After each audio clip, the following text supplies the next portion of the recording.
Welcome to Gümüşlük, one of Bodrum's most magical corners, a small fishing village full of history, art and unforgettable sunsets.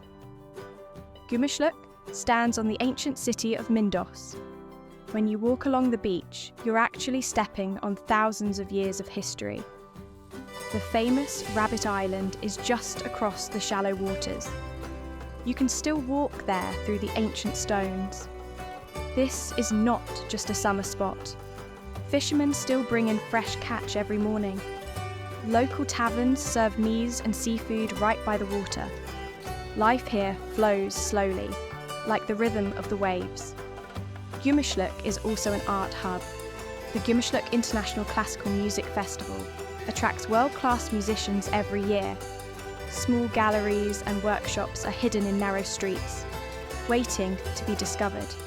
Swim in crystal-clear waters.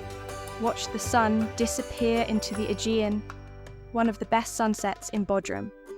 Taste fresh octopus, sip raki, and listen to live music by the sea.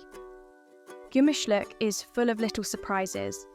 Friendly cats wander through the streets, always ready for a cuddle. Stone houses decorated with bright bougainvillea create postcard views. Every corner feels like a painting, with the sea, the hills, and the colours of nature. In the evenings, lively streets fill with the sound of laughter. Seafood restaurants line the shore, inviting you to taste the flavours of the Aegean. Gümüşlük is more than a holiday spot. It's a mix of history, nature, and soul. Don't just visit, feel it. Subscribe for more hidden gems in Bodrum with Bodrumania.